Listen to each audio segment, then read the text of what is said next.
आता दिवसभरातली आणखी एक मोठी बातमी आहे ती पंतप्रधान मोदींच्या आवाहनासंदर्भातली। कारण गेल्या 48 तासात 2 वेळा मोदींनी आवाहन केलेलं आहे आणि त्यावरून आता राजकीय प्रतिक्रिया उमटतात। बातमी सविस्तरपणे तर 2 वेळा गेल्या 48 तासात आधी हैदराबाद आणि नंतर गुजरातमध्ये मोदींनी अवघ्या देशाला काटकसरीचं आवाहन केलं। मोदींनी स्वतः आवाहन केल्यानंतर सोमनाथमध्ये रोड शो केला। आसाममध्ये नव्या सरकारच्या शपथविधीसाठी एनडीएचे घटक पक्ष एकवटले। यानंतर देशामध्ये जोरदार राजकारण पाहायला मिळालं। मोदींनी संसदेचं विशेष अधिवेशन बोलवावं, ते आयपीएल सामने रद्द करावेत असे अनेक सल्ले आता विरोधकांनी मोदींना दिलेले आहेत। मनसे अध्यक्ष राज ठाकरेंनी एक पत्र लिहिलं आणि सरकारवर जोरदार हल्लाबोल केलाय। सरकारचं आवाहन म्हणजे इंधन दरवाढीची पूर्वतयारी आहे अशी टीका राज ठाकरेंनी केली। तर शरद पवारांनी या सर्व विषयावर सर्वपक्षीय बैठक घ्यावी असा सल्ला दिलाय। त्यामुळे सल्ले टोले आणि विरोधकांचे शाब्दिक हल्ले नेमक्या कोणत्या टोकापर्यंत जाणार पाहणं महत्त्वाचं आहे। तर राज ठाकरेंनी पंतप्रधान मोदींना या संदर्भात पत्र लिहिताना नेमके कोणते मुद्दे मांडलेत आपण बघूया। सस्नेह जय महाराष्ट्र। पंतप्रधान श्री नरेंद्र मोदींनी 2 दिवसांपूर्वी तमाम भारतीयांना काटकसर करण्याचं आवाहन केलं।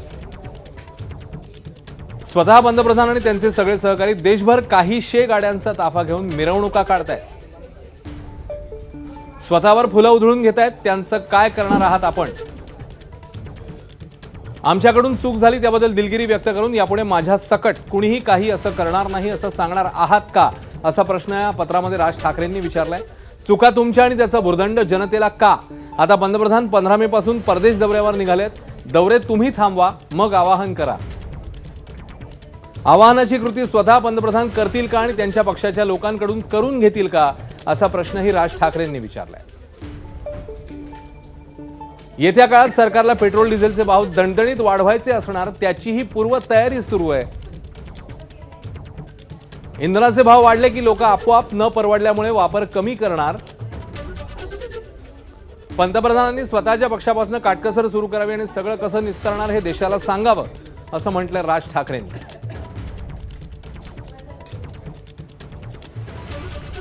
तर राज ठाकरेंच्या या पत्रानंतर नितेश राणे आणि नवनाथ बन यांनी राज ठाकरेंवर निशाणा साधला। पाहूया।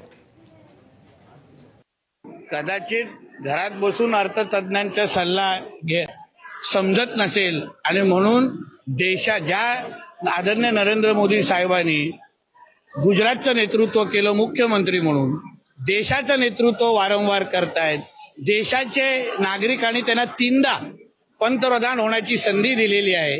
त्या व्यक्तीला काय सल्ले द्यायचे हे आदरणीय राजसाहेबांना माहिती असलं पाहिजे। आपल्या देशाचा विकासाचा दर हे राजसाहेबांना माहिती आहे का? आज आपला देश आर्थिक सत्तेमध्ये 3 क्रमांकावर आहे, 3ऱ्या क्रमांकावर पोहोचलेला आहे। तर चांगल्याला चांगलं म्हणावं हे माणुसकीचा धर्म म्हणतो।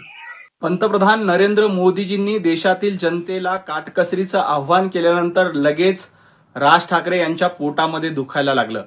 खरं तर पंतप्रधान नरेंद्र मोदीजी या देशाचं नेतृत्व करण्यासाठी सक्षम आहेत, म्हणूनच जनतेनं त्यांना 3 वेळेला पंतप्रधान म्हणून निवडून दिलं।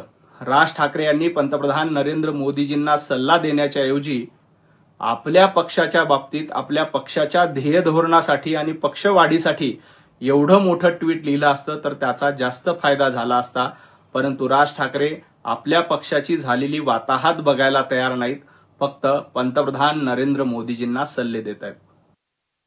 तर पंतप्रधान मोदींनी इंधन बचतीबाबत केलेल्या आवाहनावर शरद पवारांनी एक पोस्ट केली आहे। पाहूया। या एक पोस्टमध्ये शरद पवार म्हणतात, केंद्राने अधिक संवेदनशीलता, व्यापक सल्लामसलतीला प्राधान्य द्यायला हवं। पंतप्रधान मोदींनी अचानक घोषणा केल्यामुळे अस्वस्थतेचं वातावरण आहे। पंतप्रधानांनी स्वतःच्या अध्यक्षतेखाली सर्वपक्षीय बैठक घ्यावी।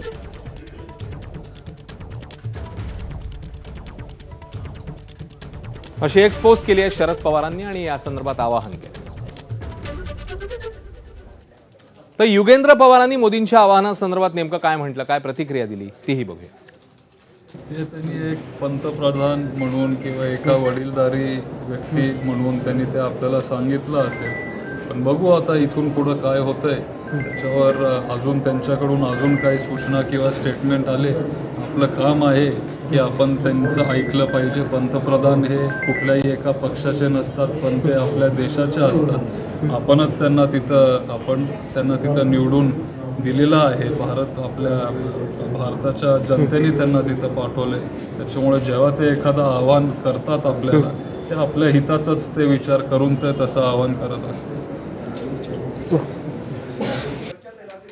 काँग्रेसचे नेते बाळासाहेब थोरात यांनी या संदर्भात टीका केली होती, ज्याला मंत्री चंद्रशेखर बावनकुळेंनी आता उत्तर दिलंय. आपण पाहूया. असं आहे की पंतप्रधान नरेंद्र मोदीजींनी जे आवाहन केलं याबाबतीत तर अगोदरच माननीय राहुलजींनी सांगितलेलं होतं की हे संकट येऊ शकतंय, परंतु त्या केवळ निवडणुका चालू आहेत, धुमाकूळ केला निवडणुकीचा, खर्चाचा धुमाकूळ केला, इंधन प्रचंड वापरलं, आता काटकसर सांगतायत. पंतप्रधान महोदय तर फिरतात तर ते ठीक आहे, तर त्याच्यापेक्षा आमचा नगरसेवक सुद्धा भाजपचे ताफा फिरतोय, त्यांचे सुद्धा ताफे कार्यकर्त्यांचे सुद्धा ताफे फिरतायत त्यांचे. तिथं कुठेही काटकसर दिसत नाही, उधळपट्टी चाललेली दिसते. सुरुवात त्यांनी स्वतःपासून केली पाहिजे. मोदीजींनी काय म्हटलं की स्वदेशीचा वापर जास्त करा. पेट्रोल डिझेलचा पर्याय काय तर इथेनॉल आहे, जे देशामध्ये बनतं. शेवटी मोदीजींनी सांगितलं तेच महात्मा गांधीजींनी म्हटलं होतं, तेच त्या ठिकाणी आपल्या पूर्वजांनी सांगितलं आहे. मला असं वाटतं याच्यामध्ये हे राजकारण करू नये, नुसतं विरोधासाठी विरोध करू नका.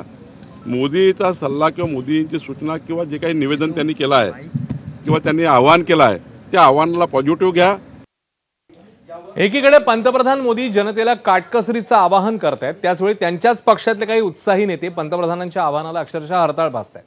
मुंबई भाजपा अध्यक्ष अमित साटम यांचा राष्ट्रवादी शरद पवार पक्षाचे आमदार रोहित पवारांनी एक व्हिडिओ जो आहे तो शेअर केलेला आहे.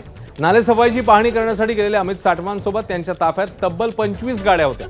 दुसरीकडे मध्य प्रदेशातील भाजपचे नेते सौभाग्यसिंग ठाकूरांचा किमान 300 ते 350 गाड्यांचा ताफा उज्जैनहून भोपाळकडे निघाला. यामुळे विरोधकांनी भाजपच्या मंत्र्यांवर आणि नेत्यांवर जोरदार तोंडसूक घेतला.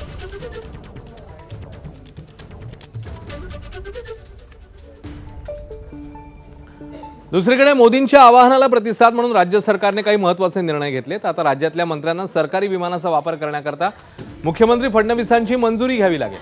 मुख्यमंत्र्यांच्या परवानगीविना कोणत्याही मंत्र्याला विमान वापरता येणार नाही, अशा स्पष्ट सूचना प्रशासनाला देण्यात आल्या आहेत, अशी माहिती महसूल मंत्री बावनकुळेंनी दिली. तसंच विधिमंडळाचे 12 आमदार जपान दौऱ्यावर जाणार होते, मात्र मोदींनी परदेश दौरे टाळा असं आवाहन केल्यावर हा प्रस्तावित दौरा रद्द करण्याचा निर्णय विधानसभा अध्यक्ष राहुल नार्वेकरांनी घेतला.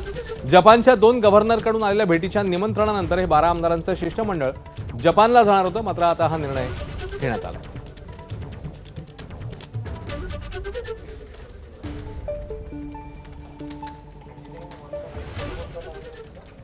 आणि आता बातमी येते राष्ट्रवादीच्या गोटात, कारण राष्ट्रवादीमध्ये नेमकं काय चाललंय असा प्रश्न पडतोय.